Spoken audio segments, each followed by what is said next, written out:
Hey guys अस्सलाम वालेकुम। आज का टॉपिक है कि क्या पाकिस्तान इंडस्ट्री में राइटर्स को वो अहमियत दी जाती है, क्या उनको वो इज़्ज़त, वो मुकाम दिया जाता है जो वो डिज़र्व करते हैं? क्या उनके पास वो इंडिपेंडेंस है जो एक राइटर को मिलनी चाहिए? चाहे वो नए राइटर हों, चाहे वो पुराने हों, एक्सपीरियंस्ड हों या फिर आइकॉनिक राइटर्स हों। कहानी यहाँ से स्टार्ट हुई। इस चीज़ के बारे में मैं काफ़ी दिन से सोच रही थी, बट अभी रिसेंटली फ़ाइज़ा इफ्तिख़ार ने अपनी एक स्टोरी की और उसमें उन्होंने कुछ ऐसा लिखा जिस पे आप क्वेश्चन कर रहे थे कि क्या वो खुश नहीं है कि उनका स्क्रिप्ट जिस तरीके से एग्जीक्यूट किया गया है।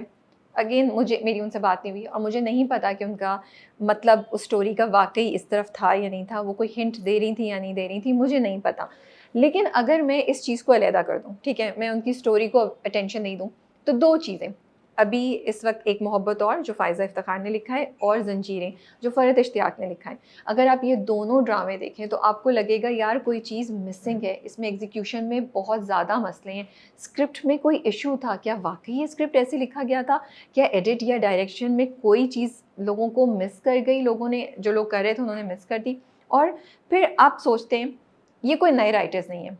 Farhat Ishtiaq is for me she is an iconic writer, okay? I have read so many of her books, so many of her उनकी स्टोरीज़। मुझे नहीं लगता कि वो कोई ऐसा स्क्रिप्ट लिखेंगी जहाँ पे इतनी बड़ी-बड़ी इस तरीके की गलतियाँ हों, जहाँ आप सोचें यार ये तो कॉमन सेंस की बात थी, ये क्यों मिसिंग है स्क्रिप्ट में से? वो आपको शक में डालता है। फ़ाइज़ा इफ्तिख़ार आंगन जैसा ड्रामा लिखा है उन्होंने, कितना खूबसूरत वो ड्रामा था। उसके बाद भी उनका अगर आप काम देखें तो मुझे लगता है कि उनका काम बहुत सँभला हुआ होता है। और इस वक़्त एक मोहब्बत और में जो हमें लूप होल्स नज़र आ रहे हैं, जो इतने बड़े-बड़े गैप्स नज़र आ रहे हैं, मुझे नहीं लगता कि उन्होंने इस तरीके से उस स्क्रिप्ट को लिखा होगा। मुझे ऐसा लगता है जितना मेरा एक्सपीरियंस है। तो ये दोनों ड्रामे देखते हुए आई क्वेश्चन, क्या हमारी इंडस्ट्री में राइटर्स की कोई वैल्यू ही नहीं है, चाहे वो किसी तरीके के भी राइटर हों? अगर आप पीछे देखें तो रिदा बिलाल बहरूपिया की दफ़ा वो बहुत नाराज़ थी, उनका स्क्रिप्ट बहुत ज़्यादा चेंज किया गया था, वो खुश नहीं थी।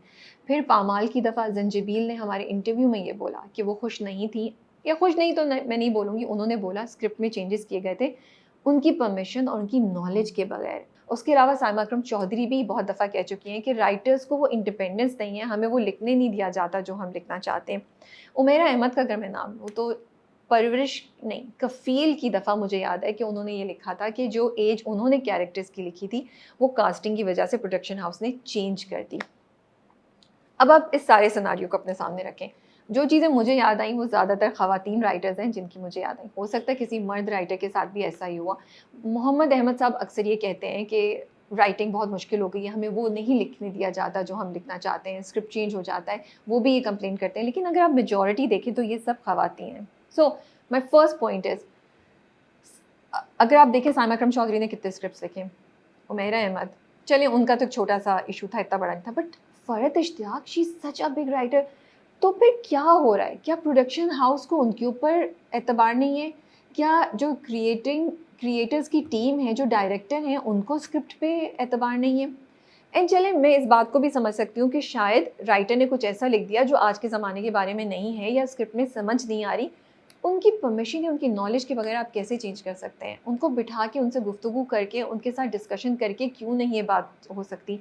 तो हमारी इंडस्ट्री, हमारे प्रोडक्शन हाउसेज़, हमारे क्रिएटर्स, हमारे डायरेक्शन वाली जो पूरी टीम है, कंटेंट की जो टीम है, जो डिपार्टमेंट्स की टीम है, वो हमारे राइटर्स को वो इज़्ज़त क्यों नहीं दे रही जो वो डिज़र्व करते हैं? उनको उस तरीके से काम क्यों नहीं करने दिया जा रहा जिस तरीके से वो करना चाहते हैं? और अगर अगेन आई एम सेइंग, अगर आपको किसी चीज़ से डिसएग्रीमेंट है, आपका भी एक काम है as a director, as a content department की टीम, तो फिर आप राइटर को बिठा के उसकी मर्ज़ी से, उसकी डिस्कशन के साथ आप ये चेंजेस कीजिए। उसकी मर्ज़ी, उसकी नॉलेज के बगैर तो नहीं होना चाहिए। अब मैं सोचती हूँ अगर मैं राइटर होती और मेरा स्क्रिप्ट इस तरह चेंज किया जाता और जिसमें इतनी बेवकूफ़ाना चीज़ें हों कि भई ज़ंजीरे में शेरबानो को क्यों नहीं ढूँढ रहा? ज़ंजीरे में वो हर वक़्त लॉक करती थी दरवाज़ा रबिया, एक दिन उसने दरवाज़ा कैसे भूल गई वो करना, उसी वक़्त सोहराब एंटर हो गया। और इतनी बड़ी-बड़ी चीज़ें, गलतियाँ जो आप क्वेश्चन करते हैं, यार ये क्यों हो रही हैं? मैं तो शायद डिप्रेशन में चली जाती अगर मेरे स्क्रिप्ट के साथ ऐसा किया जाता, और वो भी वो स्क्रिप्ट जिसमें इतनी ताकत हो। सेम फॉर एक मोहब्बत और such a great concept, such a great script, but there are just so many loopholes in that script. खुशबक का कैरेक्टर ऐसा क्यों है जो एक, मुझे एज़ अ वुमन मैं उसको एज़ अ औरत क्वेश्चन कर रही हूँ कि यार तुम क्या कर रही हो? ट्रॉमा और बदतमीज़ी में कोई तो फ़र्क होना चाहिए ना। सो ये सब चीज़ें हैं जो it just makes you so sad that आज 2026 है एंड एक एक्सपीरियंस्ड और iconic writer like Farhat Ishtiaq is also has to compromise on things. उनके पास, और वो खुल के शायद बात भी नहीं कर सकती हैं, मेरी उनसे कोई बात नहीं हुई, उन्होंने मुझे कोई स्टेटमेंट या वो नहीं दिया, ये तो मेरी ऑब्जर्वेशन है। लेकिन मुझे ऐसा लगता है कि ये स्क्रिप्ट वैसा एग्जीक्यूट नहीं हुआ जैसा कि हुआ है, क्योंकि मैं उनकी कहानियाँ पढ़ चुकी हूँ। तो हम क्यों कर रहे हैं? हमें क्या रिस्पेक्ट नहीं है? क्या हमें ट्रस्ट नहीं है? और क्या इसके बावजूद भी इनके पास, राइटर्स के पास कोई पावर नहीं है?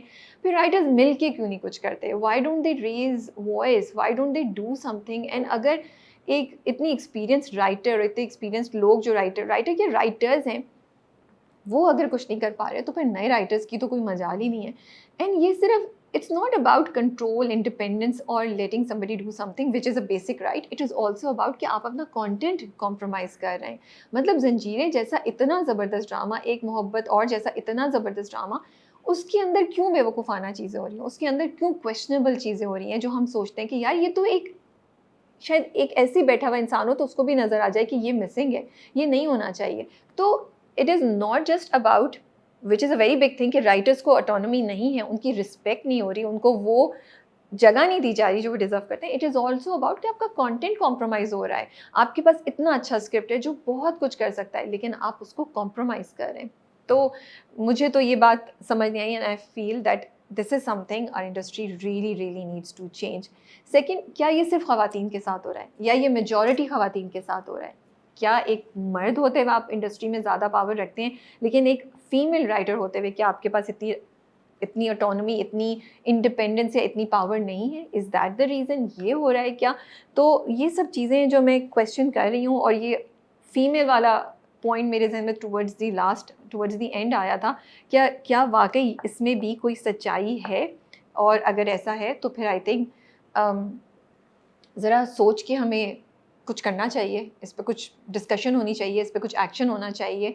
सो these were just my thoughts which I wanted to talk about के I think these are really great writers जिन्होंने इतनी मेहनत की है, इतनी एफ़र्ट लिखी है, यू नो, तो इतनी एफ़र्ट की है अपने स्क्रिप्ट में, उनके साथ ये ज़्यादती नहीं होनी चाहिए। उनके स्क्रिप्ट को इस तरीके से डील नहीं करना चाहिए। और मुझे अफ़सोस इस बात का है कि ये जो सारे प्रोजेक्ट्स हैं, ये काफ़ी बड़े प्रोडक्शन हाउसेस के हैं। इनके पीछे जो नाम है वो बड़े जाने-माने नाम हैं।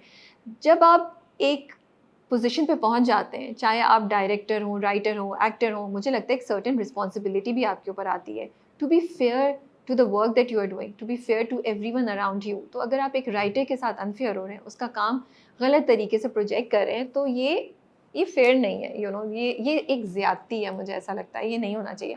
अब मुझे थोड़ी हँसी भी आ रही है, मैं इतनी इमोशनल हो रही हूँ, पता चला कि writers are okay with it, but I personally feel there is something going wrong. And जो स्क्रिप्ट्स मैंने देखे हैं, जो हम देख रहे हैं स्क्रीन पे, और जो कहानियाँ मैंने पढ़ी हुई हैं इन राइटर्स की, उनमें बहुत डिफरेंस है। तो ऐसा तो नहीं हो सकता कि वो लोग लिखते लिखते ऐसे लिखना शुरू कर गए हों।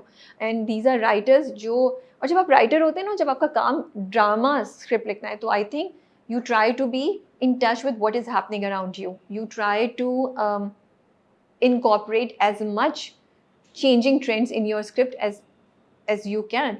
तो मैं इन mature intelligent लोगों से एक्सपेक्ट नहीं करूँगी कि वो अपने एक बबल में रह रहे हो कि नहीं हमें तो नहीं पता, जेनजी ये करिए या दुनिया ये करिए या एक इंडिपेंडेंट औरत ऐसी होती है, नहीं हम तो ऐसा ही करेंगे।